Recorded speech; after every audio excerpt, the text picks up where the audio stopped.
Welcome to The Explainer. Today, we are taking a seriously fascinating journey back in time. We're going to completely strip away the modern world to look at the very building blocks of ancient Indian civilizations. We'll be exploring exactly how these ancient societies were structured, how they were governed, and maybe most importantly, how they were funded. To kick things off, let me ask you this. How did men actually become rulers 3,000 years ago? Think about a young boy today. Let's call him Shankaran. He wakes up and he sees his grandparents all excited to go out and vote in an election. It's a peaceful, democratic process, right? Citizens simply choose their leaders. But if we rewind 3 millennia, establishing power was significantly more dramatic and absolutely absolute.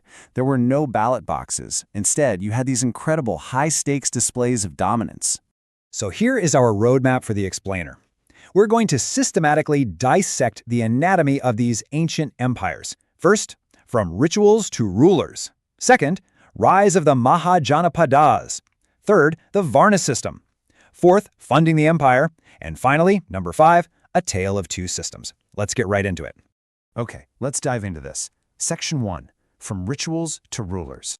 Back then, if you wanted to be a recognized ruler or a raja, you couldn't just run a slick political campaign. You had to pull off a massive, grand ritual like the Ashvametha, which is also known as the horse sacrifice. Here is how it worked. Step 1. You let a very special horse wander completely freely into rival territories, heavily guarded by your men. Step 2. If a rival raja stopped that horse, it meant war. You literally had to fight them. But if they let it pass, they were formally acknowledging your supremacy. Finally, step 3. You'd hold this grand sacrifice ceremony where those submitting rajas would attend as spectators and bring you gifts, officially recognizing you as the supreme power. It was an ingenious, if super risky, way to establish a political hierarchy without casting a single vote. Section 2, rise of the Mahajanapadas. Over time, these early rulers evolved. They went from leading small nomadic tribes, known as janas, to ruling settled territories called Janapadas. That literally translates to where the tribe set its foot. To give you a sense of everyday life in these early settlements, places like Hastinapura or Puranakila, archaeologists have found that people lived in huts, raised cattle, and grew a variety of crops, like rice, wheat, and sugarcane. But they weren't just farming, they were crafting some really beautiful items. Notice the smooth surface and those painted geometric patterns on this bowl? This is called painted gray ware. These weren't just for your everyday meals. These extremely fine earthen pots were brought out for special occasions and to serve important people. And this brilliantly illustrates the incredible leap in scale as we move from those simple, early settlements to the grand Mahajanapadas. Just look at the sheer size of these brick remains. This is the fortification wall at Kaushambi, built around 2,500 years ago. Compare it to the person standing right there in the photo. The Mahajanapadas you see weren't just villages, they featured sprawling capital cities fortified with massive walls of wood, brick, or stone. But you've got to wonder, why go through the immense trouble of building these colossal walls?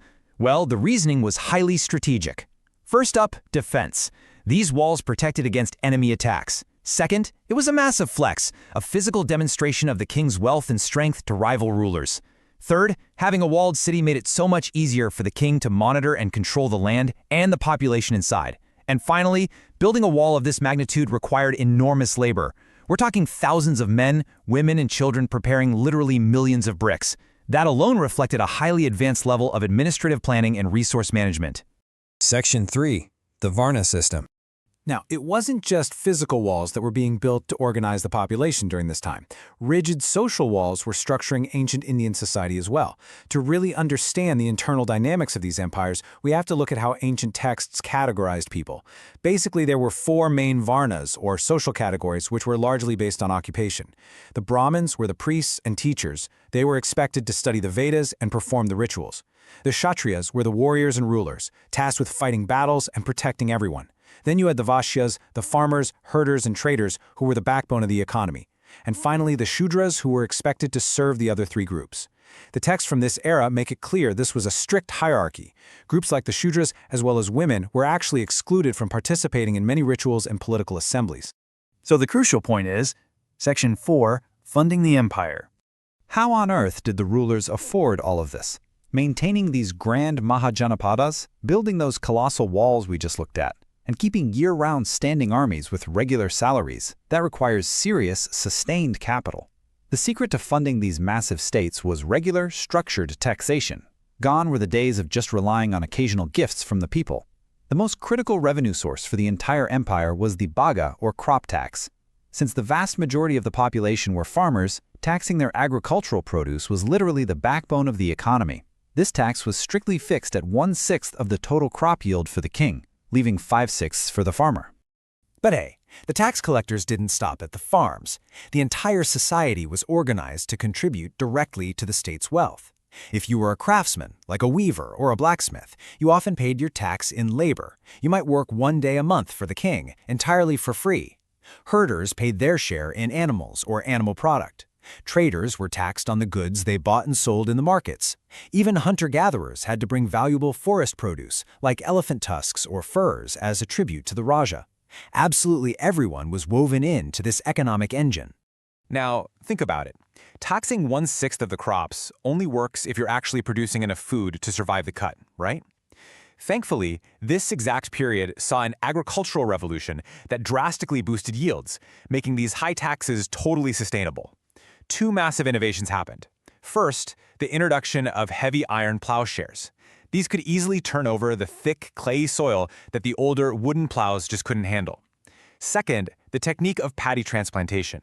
Instead of just scattering seeds and hoping for the best, farmers grew saplings in nurseries and then carefully transplanted them into the fields. This vastly increased the survival rate of the plants. More food simply meant a larger, wealthier empire. Let's move to and see how this builds into our final comparison. Section 5. A Tale of Two Systems.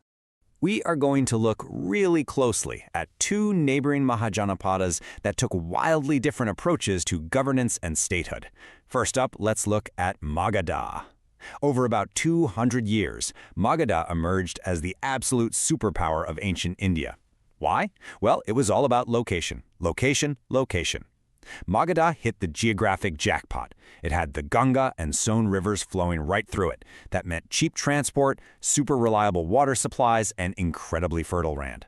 Plus, its dense outlying forests provided timber and, crucially, elephants for their armies. On top of all that, they had rich iron ore mines to forge strong tools and deadly weapons. By utilizing these massive natural advantages, powerful kings like Bimbisara and Ajatasattu aggressively conquered other Janapadas to expand their territory. But right next door to this heavily centralized empire was Vajji, with its capital at Vaishali.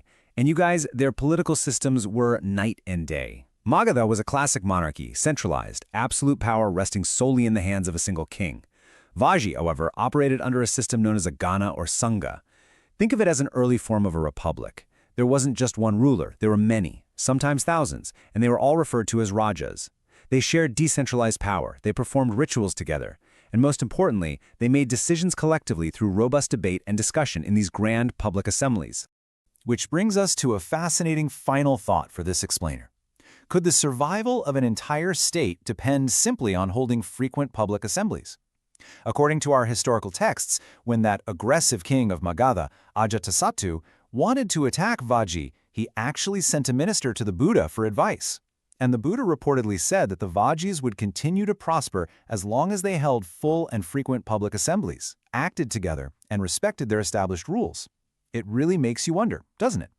Even 2,500 years ago, was collaborative debate and consensus the true secret to a society's longevity? It's something profound to think about. Thank you.